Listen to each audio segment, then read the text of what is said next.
कोतवाली थाना क्षेत्र के रामपुरा बताशा वाली गली में स्थित दुकान में शनिवार रविवार की दरमियानी रात आग लग गई।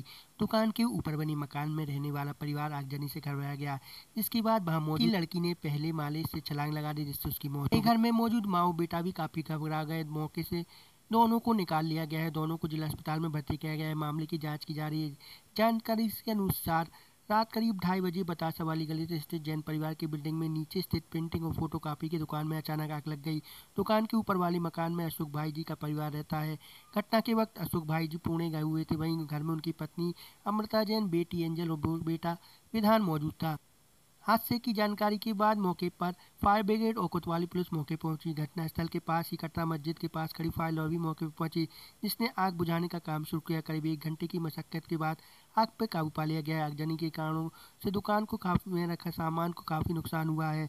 पूरी मशीनें जलकर खाक हो गई। पूरे मामले में पुलिस जाँच कर रही है। कल रात में 2 से 4 के बीच में ये अशोक भाई जी के मकान में अज्ञात कारणों से आग लग जाने के कारण मकान में काफ़ी चीज़ें क्षतिग्रस्त हो गई और एक बच्ची घबराहट के कारण ऊपर से नीचे कूद गई। इसके अलावा बाकी 2 लोग अभी भर्ती हैं।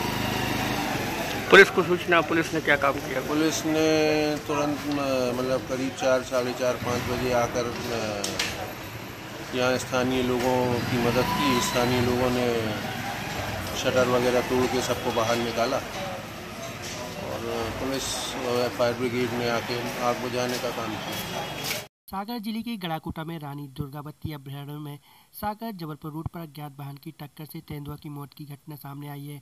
जानकारी के अनुसार रूट क्रॉस कर रहे तेंदुआ को अज्ञात वाहन ने देर रात टक्कर लगने से नर तेंदुआ की मौके पर मौत हो गई है। सुबह स्थानीय लोगों ने देखा तो उन्होंने तत्काल वन विभाग को सूचित किया। वन विभाग की टीम मौके पर पहुंची है। पूरे मामले की जाँच शुरू कर दी गई है। तक देखो उन्होंने कहाँ देखा था और कितने बजे? भूरे बाबा के पास में। वहाँ आप क्या करने गए थे? गाड़ी वालों ने बताई कि मतलब एक शेड डला है, तो वहाँ जाके देखा चीता निकला। फिर आपने किसको सूचना दी? फॉरेस्ट वालों को। क्या फॉरेस्ट विभाग कितनी देरी में आया वहाँ? आधा घंटा में आ गया था। नरयावली विधानसभा क्षेत्र के अंतर्गत आने वाली ग्राम पंचायत डुगासा में विकसित भारत संकल्प यात्रा एवं श्री राम जन्मभूमि अक्षय कलश यात्रा में नरयावली विधायक प्रदीप लारिया भी सम्मिलित हुए। इस दौरान उन्होंने प्रधानमंत्री नरेंद्र मोदी के नेतृत्व में केंद्र एवं प्रदेश भाजपा सरकार की जनहित योजनाओं को विस्तार तरीके से क्रियान्वयन एवं विकसित भारत संकल्प यात्रा में केंद्र एवं राज्य सरकार द्वारा चलाई जा रही अनेक योजना के बारे में विस्तृत से जानकारी दी। ग्रामीणों ने बताया कि गाँव में अवैध शराब की बिक्री की बात कही, जिस पर विधायक ने वही मंच से सानोदा थाना प्रभारी को गांव-गांव में बिक रही अवैध शराब बंद करने के निर्देश दिए। वहीं अगर शराब बेचने वाले नहीं माने तो उन पर लठ चलाने को कहा। ग्रामवासियों को आश्वासन दिया है कि जल्द से जल्द कड़ी कार्रवाई की जाएगी। वहीं अवैध शराब को बंद किया जाएगा। उन्होंने कहा कि इस संबंध में मुख्यमंत्री को भी पत्र लिखे। क्या कोई भी हो, आप तो डंडा मारो, सानोदा में बंद करो, यहाँ भी बंद करो। मैंने पहले ही कलेक्टर और एसपी और आचार्य, कोई भी हो, एक बार मना कर दो, दूसरी बार डंडा चलाओ, है ना। और लधरा भी बाजू में है, लधरा चले जाए पीए वाली। मेरा ये कहना था, इसको स्थायी आप 1-2 गांव से चालू करो इसको, कि यहां बिल्कुल लठ चलाने पड़े तो लठ चलाओ। हमने इस बार संकल्प लिया है कि जहां के गांव के लोग आगे आए हैं तो हम वहां तो 100% बंद कराएंगे, है ना। एक रोड की बात आई है तो देखिए, अभी हम लोग चुनाव में भी गए और कल हम बदौना और रजुगा के दौरे पर भी थे। कुछ महिलाओं ने रोक कर कहा कि गांव में शराब बिक रही है, ये बंद होना चाहिए। और चुनाव के समय भी प्रचार के दौरान जब हम लोग गए तो गांव-गांव में इस बात की शिकायत आई, और इसलिए मैंने कलेक्टर और एसपी को और आबकारी अधिकारी को पत्र लिखा है कि जो अवैध शराब बिक रही है गाँव में, वो किसी भी कीमत पर रुकना चाहिए। और इस मामले में आबकारी विभाग को भी और पुलिस विभाग को भी सजगता के साथ कार्रवाई करना चाहिए। मैंने इस बात को कहा है कि ये उनको चिन्हांकित करके कहाँ कहाँ अवैध शराब बिक रही है उसको चिन्हांकित कर एक टीम बनाकर विशेष अभियान इसके चलाना चाहिए, जिससे गांव में शराब बंद हो सके। हम देख रहे हैं कि बच्चे उस लत में पड़ते हैं तो उनका परिवार भी चौपट होता है, और ख़ास तौर पर शराब पीकर यदि कोई आता है तो घर में महिलाएं ज़्यादा समस्या में आती हैं, उनको ज़्यादा दिक्कत में आती है। तो एक अभियान के रूप में हम इसको चलाएंगे। बहुत जल्दी हम माननीय मुख्यमंत्री जी को भी पत्र लिखने वाले हैं और इस बात का उनसे आग्रह करेंगे, जिस तरह से खुले में मांस बिक्री के रूप में उन्होंने आदेश और प्रतिबंध लगाया है, इसी तरह इस कदम को भी वो आगे बढ़ाए। काफ़ी जगह मेंशन किया है आपने, काफ़ी जगह का उसमें ब्यौरा दिया है, मकरोनिया है, यहाँ वहाँ है, चाहे वो मकरोनिया हो, कैंट हो, या हमारा सागर ग्रामीण हो, या राहतगढ़ ब्लॉक हो, सब अधिकांश गांव में ये शराब बिकती है। और इसमें मेरा ये था कि पुलिस यदि सक्रियता के साथ काम करेगी, आबकारी विभाग सक्रियता से काम करेगी, तो ये प्रतिबंध लगेगा, ये रुकेगा काम। प्रशासन कितना ध्यान देगा आपके पत्र पर? और निश्चित तौर पर ध्यान देना ही होगा, और इस संबंध में मैं यहाँ रुकने वाला नहीं हूँ, आगे भी अभियान के रूप में इसको लूँगा। Thank you. सागर जिले की राहतगढ़ का शासकीय महाविद्यालय लंबे अरसे से अपनी दुर्दशा पर आंसू बहाने को मजबूर है और प्रशासनिक अमला इस ओर ध्यान न देकर सिर्फ कागजी कार्रवाई में लगा हुआ है।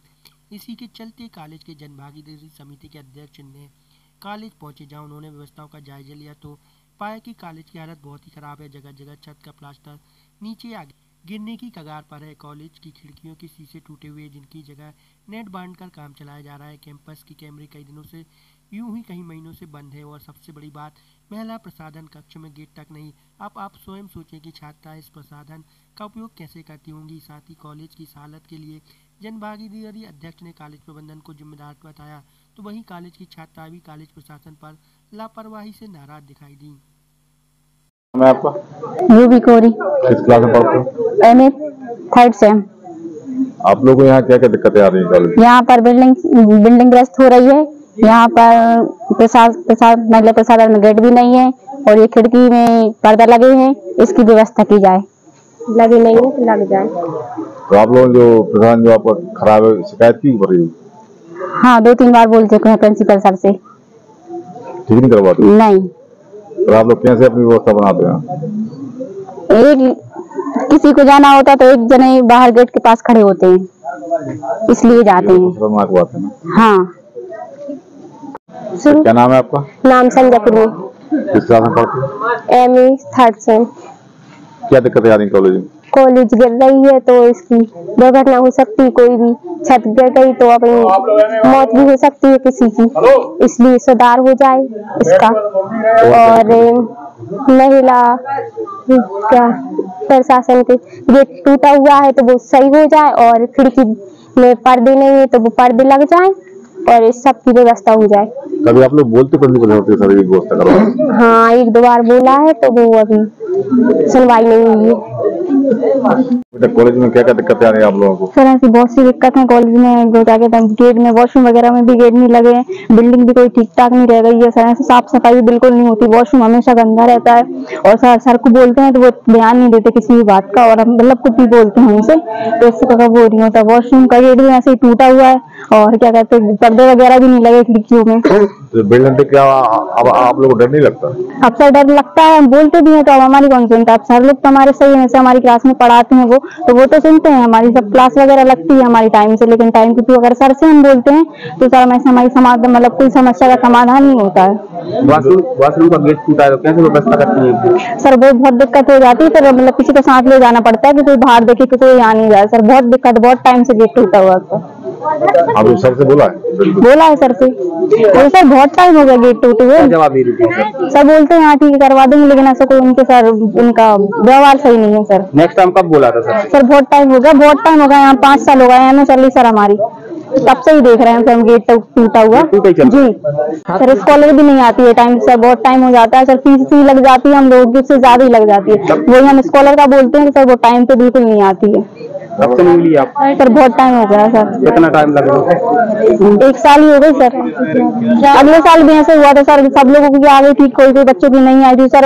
मतलब तो यह आधा साल निकल गया था बोलते बोलते कि नहीं आएगी नहीं आएगी, तब जाके इसको आती है लास्ट टाइम एंड में। सर उससे ज्यादा हम फीस ही भर देते हैं ना। अभी ऐसे कितने बच्चे जिनके अभी नहीं सर बहुत बच्चे हैं जिनकी नहीं है, बहुत सारे बच्चे हैं। सर से बोलती है क्या जवाब देती है? सबसे बोलते हैं, सर बोलते हैं प्रोसेस चल रही है, हाँ देख लेंगे, ये बोलते हैं सर।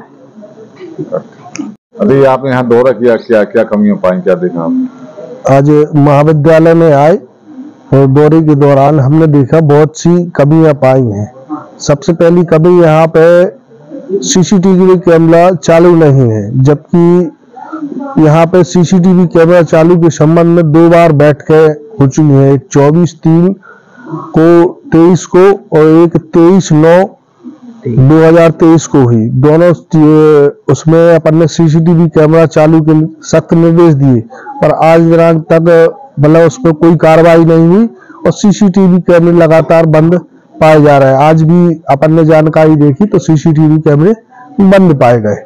एवं इसके अलावा महिला प्रसाधन का भी गेट यहाँ पे लगा नहीं हुआ, जिसका मतलब एक महिलाओं के सशक्तिकरण एवं प्रशासन इस चीज में सख्त है, मगर यहाँ पे गेट ना लगना भी एक बड़ी बात है। यहाँ पे जर्जर हो रही है, बिल्डिंग को भी सुधरवाने के लिए भी अपन ने 2023 और 24/3 की दोनों बैठक में बात की, मगर अभी तक उसमें कोई भी प्रकार से संज्ञान नहीं लिया गया। तो जो आपका प्रशासनिक अमला है वो अपने मनमानी ढंग से काम करता है? यहाँ पे जो है प्राचार्य अपने मनमाने तरीके से काम कर रहे हैं। यहाँ पे ना तो जनभागीदारी सदस्यों से सहमति ली जा रही, ना प्रबंध कार्यकारिणी से, और ना ही मुझसे इसमें सहमति नहीं है। अपनी मर्जी से यहाँ पे काम किए जा रहे हैं। आप यहाँ के अध्यक्ष को जिम्मेदारी आपकी बनती है? मेरी जिम्मेदारी बनती तो है, मगर मैं यहाँ पे आके सूचना करता हूँ और एसडीएम साहब को भी अवगत कराया है, ऊपर प्रशासन को भी अवगत कराया है, पर प्राचार्य यहाँ के अपने मनमाने तरीके से ढंग से इस महाविद्यालय का संचालन कर रहे हैं। 16 जनवरी से 18 जनवरी तक खेल परिसर सागर में आयोजित होने वाली सांसद एथलेटिक प्रतियोगिता 2024 की बृहद तैयारी बैठक प्रतियोगिता के आयोजक सांसद राज बहादुर सिंह की उपस्थिति में संपन्न हुई। बैठक में प्रतियोगिता को भव्य एवं सफल बनाने के लिए समिति सदस्यों के दायित्व तय किए गए। पंजीयन समिति, मैदान व्यवस्था समिति, मार्च पास्ट समिति, भोजन एवं पेयजल समिति, टेंट मंच व्यवस्था समिति, पुरस्कार प्रमाण पत्र वितरण समिति, अतिथि व्यवस्था एवं स्मृति चिन्ह समिति, चिकित्सा समिति, खेल विभाग से संपर्क समिति, आवास समिति, मैराथन समिति का गठन कर प्रभारी नियुक्त किए गए। 18 जनवरी को आयोजित होने वाले विशाल मैराथन में हिस्सा लेने वाले प्रतिभागियों के उत्साहवर्धन के लिए नगर के प्रमुख मार्गों पर समस्त पार्षदगणों एवं नागरिकों से पुष्प वर्षा करने एवं उत्साहवर्धन करने का आह्वान किया गया। सांसद राज बहादुर ने कहा कि देश के यशस्वी प्रधानमंत्री नरेंद्र मोदी जी के आह्वान पर दिल्ली में विकसित भारत संकल्प यात्रा का आयोजन किया जा रहा है। इसी तर्ज पर सागर संसदीय क्षेत्र में विकसित भारत संकल्प के लिए दौड़ेगा सागर विशाल मैराथन का आयोजन किया जाएगा। यहाँ पे तैयारी की हुई है। इसमें जो पंजीयन समिति हमारी एक रहेगी, मैदान व्यवस्था समिति जिसमें मैदान की सारी व्यवस्थाएं जो देखेंगे वो एक समिति रहेगी। ओपनिंग डे में मार्च पास्ट होगा, जो भी स्कूल है, कॉलेज, यूनिवर्सिटी से जो भी हमारे प्रतिभागी आएंगे उनका एक मार्च पास्ट होगा, तो एक मार्च पास्ट होगा। बच्चों के लिए भोजन एवं जल पेय की व्यवस्था, इसकी एक समिति। सागर शहर एवं मकरोनिया को स्वच्छ पेयजल आपूर्ति करने वाला राजघाट डैम सागर नगर निगम की अनमोल धरोहर। नागरिकों की सुविधा के लिए यह सभी प्रगतिरत सुधार कार्यों को समय पर पूरा करें और पंप हाउस सहित इस स्थल को स्वच्छ सुंदर स्थल के रूप में विकसित करें। यह बात कलेक्टर दीपक आर ने नगर निगम आयुक्त के साथ राजघाट डैम पहुंचकर प्रगतिकार कार्यों के निरीक्षण के दौरान कही। वहीं उन्होंने राजघाट डैम के पास ही सागर स्मार्ट सिटी लिमिटेड द्वारा नवीनीकरण ऊर्जा विभाग के माध्यम से लगभग 4 एकड़ भूभाग पर 1 मेगावाट क्षमता के सोलर प्लांट की स्थापना हेतु स्ट्रक्चर निर्माण कार्य को भी देखा। इस स्ट्रक्चर पर 2 हिस्सों में सोलर पैनल लगाने का कार्य किया जाएगा। इसके साथ ही केबलिंग एवं राजघाट के पास बने विद्युत सब स्टेशन से जुड़ने का कार्य प्रगतिरत है। इस सोलर प्लांट के संचालित होने से राजघाट पर मोटरों वाहन मशीनों के संचालन हेतु होने वाली विद्युत खपत के बड़े हिस्से की आपूर्ति की जा सकेगी।